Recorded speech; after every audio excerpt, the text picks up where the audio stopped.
नमस्कार, मैं हूँ Amod Srivastava. Amazing thought, amazing message, amazing information की दिशा में आज एक कदम और आगे।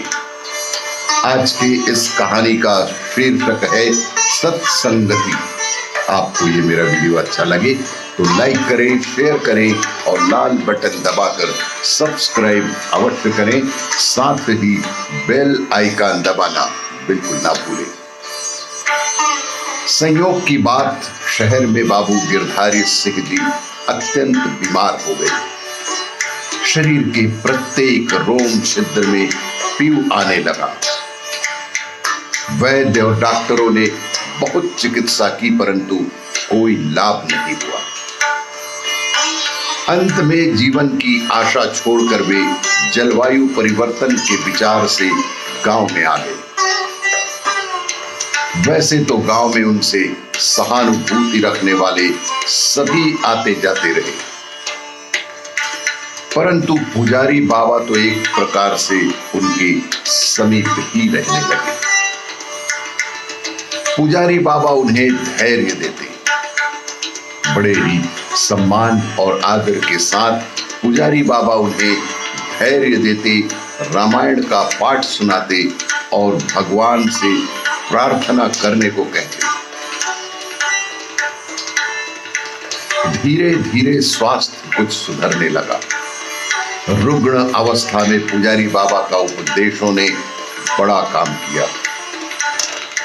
गिरधारी सिंह ने प्रतिज्ञा की, यदि मेरा जीवन बच गया तो आगे से शराब और जुए के पास नहीं जाऊंगा। पूर्णतया स्वस्थ तो नहीं हुए, फिर भी चलने फिरने योग्य तो हो ही गए। पुजारी बाबा ने अब उन्हें महावीर जी को रामायण का पाठ सुनाने और राम नाम जप करने को कहा। शरीर का मोह सब करा देता है, शरीर का मोह सब कुछ करा देता है। स्वास्थ्य में पाठ आरंभ करने के दो दिन से ही आश्चर्यजनक परिवर्तन होने लगा। स्वास्थ्य में पाठ आरंभ करने के दिन से ही आश्चर्यजनक परिवर्तन होने लगा। 9 पारायण होते होते रोग जड़ से ही नष्ट हो गया। शरीर पुष्ट, सुगठित और सुंदर भी हो गया। इतना अच्छा शरीर उनका कभी नहीं रहा। इधर पाठ और जप में आनंद भी आने लगा। अब तो शहर जाने की इच्छा भी नहीं होती। जमींदारी का कार्य था, शहर में बहुत सी उलझन आ जाती है। किसी प्रकार गांव से चलने की तैयारी हुई। जाते समय पुजारी बाबा के चरण पकड़कर फूट फूट कर रोने लगे। इसके पूर्व महावीर जी के सम्मुख भी बहुत रुदन कर चुके थे। पुजारी जी ने धीरे धीरे समझाकर उन्हें सांत्वना दी और ग्राम से शहर को विदा हुए।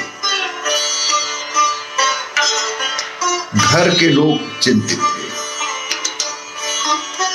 उनके घर के सारे सदस्य बेहद चिंतित थे, यह साधु ना हो जाए। घर के सभी सदस्य इस बात को लेकर चिंतित थे कि ये कहीं साधु संत ना हो जाए। कोई नहीं चाहता था, पर अपने हट से वे केवल 2 सप्ताह बाद गांव से, शहर से पुनः गांव आ गए। यहाँ आने पर उन्हें बेहद शांति मिली। अब वे पुजारी बाबा के सच्चे सेवक जो बन चुके थे। अब वे उस पुजारी बाबा के सच्चे सेवक जो बन चुके थे, अधिकांश समय उनकी कुटिया पर ही बीतता था। अब तो एकांत में बैठकर केवल भजन करने की इच्छा शेष थी।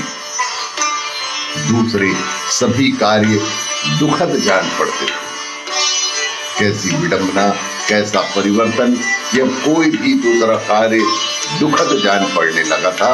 वे पुजारी जी को गुरु मानते थे, अतः अब उनकी बिना आज्ञा कुछ भी नहीं कर सकते थे। इधर घर वालों का आना जाना और आग्रह बढ़ता गया। प्रभु की कृपा, इनका वैराग्य तीव्रतर हो चला। उपयुक्त समय देखकर पुजारी जी ने एक दिन उनसे कहा, यदि भगवान की ऐसी ही इच्छा है तो आप यहाँ से जा सकते हैं। यदि ईश्वर की यही इच्छा है तो आप यहाँ से जा सकते हैं।